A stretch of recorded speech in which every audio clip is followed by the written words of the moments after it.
I'm Kory for 1623 Studios, and this is a story of the amazing Magnolia jewelry heist. July 6, 1934. The fashionable summer colony of Magnolia readies for another weekend of high society. At the sprawling Oceanside Hotel, inside the Hodgson Kennard jewelry store, manager Charles Orcutt prepares to open for the season. Robert Hodgson, the owner's son, arrives from the main branch in Boston to assist. A major client has arranged a private sale, and the jewelers want to impress. They sort through an eye-popping array of gems and valuables they received just the day before in anticipation of the buy. Shortly after 10 a.m., two well-dressed men enter the store, and even though it's early, Hodgson and Orcutt greet the potential customers. The men flash automatic weapons, gag the two, and bind them together with tape. One culprit goes to the back room, where 16-year-old Eddie Davis is working a summer job polishing silver. Eddie ignores a tap-tap-tap on his back, thinking Orcutt is playing a prank. But when he turns, a machine gun is aimed right at him. Orcutt's wife and maid, who live in an adjoining apartment, walk in upon hearing the commotion. All three are bound, gagged, and tossed to the floor with the others. Three more bandits dash in, smashing display cases and grabbing everything of high value. It's a well-oiled operation, but there's one problem.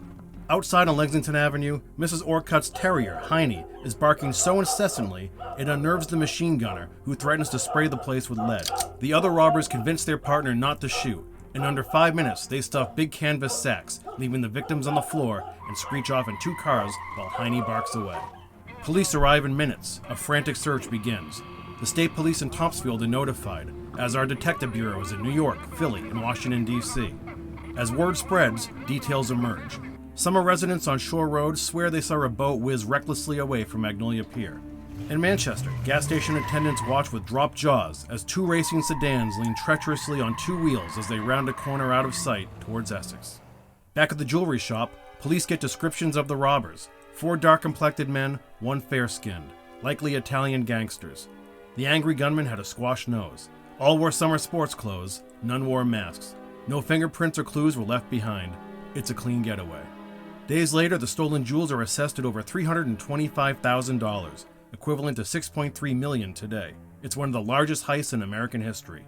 Abandoned cars are found in Rochester, New York, Lynn, and Worcester. The first 2 leads go cold, but the dark green sedan in Worcester contains 3 revolvers and armor plating. Police say it's their vehicle. Hours before the robbery, at the Stage Fort Park Rest House, caretaker Sheldon Sudbay sees 5 men matching the robbers' descriptions use the public washroom together.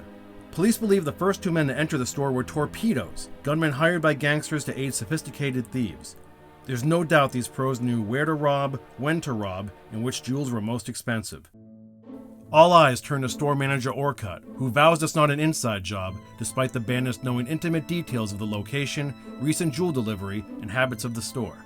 Investigators believe the 5 are underground and avoiding fencers, middlemen who buy stolen goods to resell, in hopes that an intermediary will deliver a ransom from the insurance company in return for the jewels.